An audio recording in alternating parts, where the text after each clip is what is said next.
Hey everyone, welcome back to my channel. Today I'm going to talk to you about my May favorites and empties, so let's get right to it. I only have one skincare product this month, and that is the EltaMD Skincare UV Facial Broad Spectrum SPF 30 Plus Moisturizing Facial Sunscreen. This is exactly how the brand describes it. It's a really nice, lightweight, cosmetically elegant, moisturizing facial sunscreen. This is a physical chemical blend of zinc oxide and octinoxate, and even though when you apply it, it is a little bit white at first from the zinc, it spreads really nicely and doesn't leave a white cast at all. Out of all the facial sunscreens I've tried, I find this the most cost-effective one. That's because I got this for $32 for 3 ounces. I've tried other sunscreens where it costs $30 for just 1 ounce, so the fact that this comes in 3 ounces, I find it a really good deal. I actually got this off of Amazon and it's listed under Amazon Prime. That's the only place where I know Canadians can get it, otherwise it's pretty much a US only brand, unfortunately. Next is makeup, and aside from wearing my IT Cosmetics CC cream every day, on the off chance if I do go out at night, I've actually been preferring wearing tints rather than medium to full coverage foundations. I find that I feel a lot more comfortable wearing tints because I still feel like myself. I still feel like it shows off the health of my skin, whereas heavier foundations tend to cover that, and I always worry a lot more about my face looking more melty or cakey. One of the tints I've been really liking is from the drugstore, and that's the Pixi H2O Skin Tint Tinted Face Gel, and I take the color Warm. I'm really surprised with how much I like this. I've been haunted from my youth from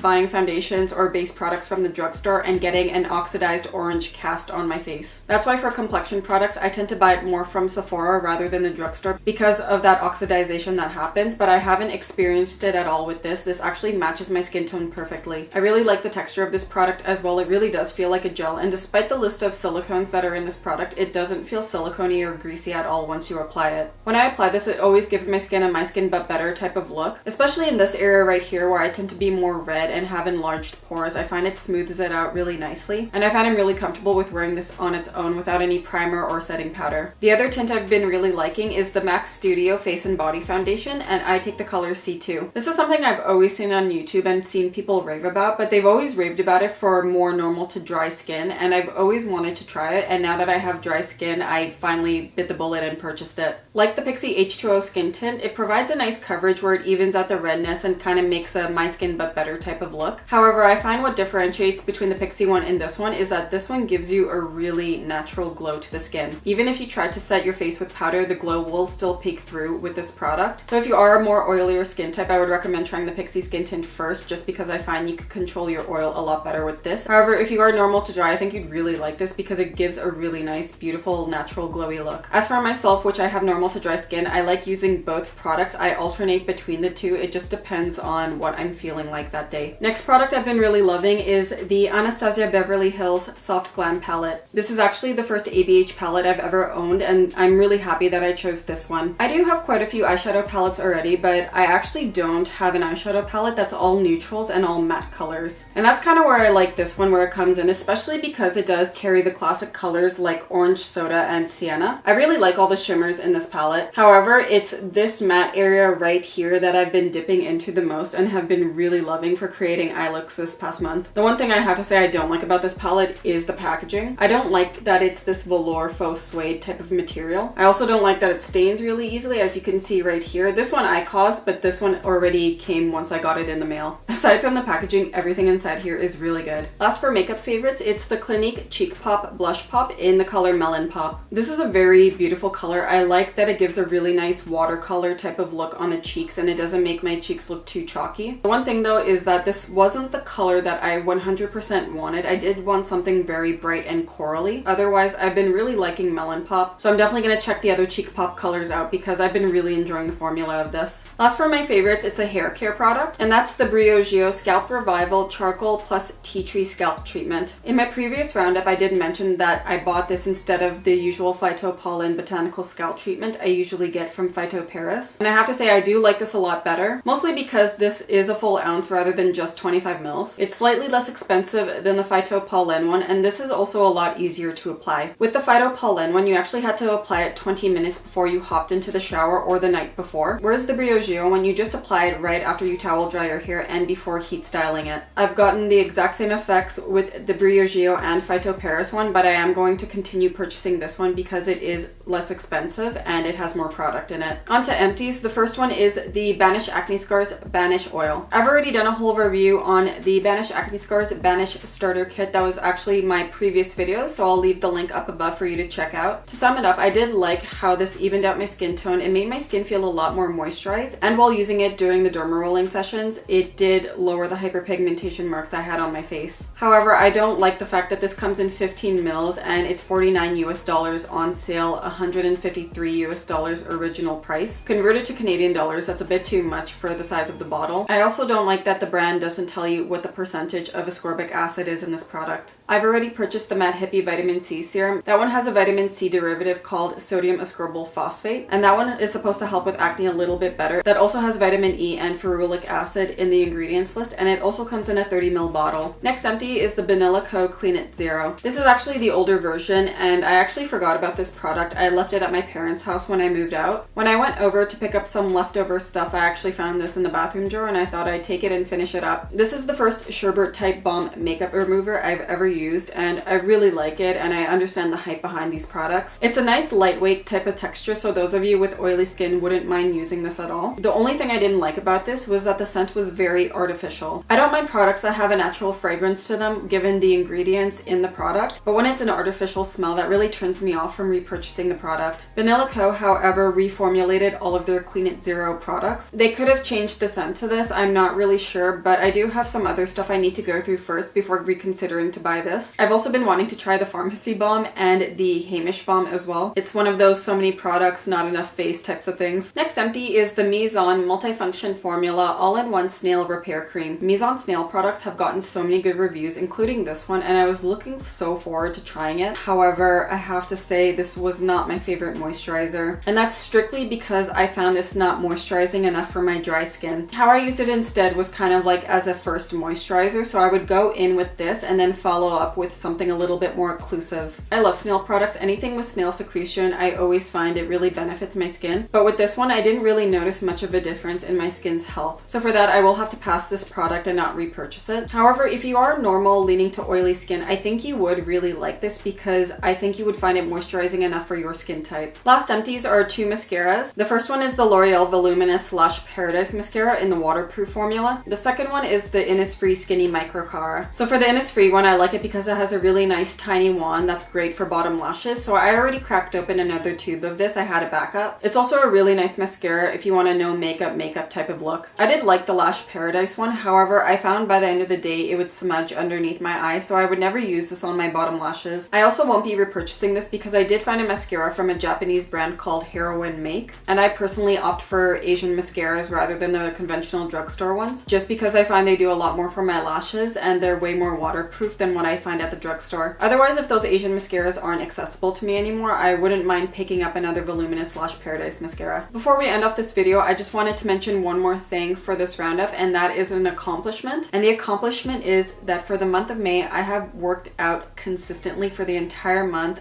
2 to 4 times a week. For those that know me personally know it has taken me years, like years, to become motivated to go to the gym. Long story short, I kind of had an aha type of moment and I just got my ass in gear and started going to the gym consistently. In a few years I will be turning 30 and I want to feel the way that I feel now, but even healthier. You only benefit from an active lifestyle, and honestly the only thing that's stopping you is it's all in here. I figured the best time to start is now at my age, which is 27, rather than later, because honestly as I age I don't want to feel like crap. I want to feel like how I feel right now, and the only way to do that is to be healthy in all aspects of your life, including getting up and being active. That's it for my monthly roundup. I really hope you enjoyed this video. Give this video a like if you did enjoy it, subscribe to my channel down below, and leave a comment if you have any questions. I'll see you all soon. Ciao!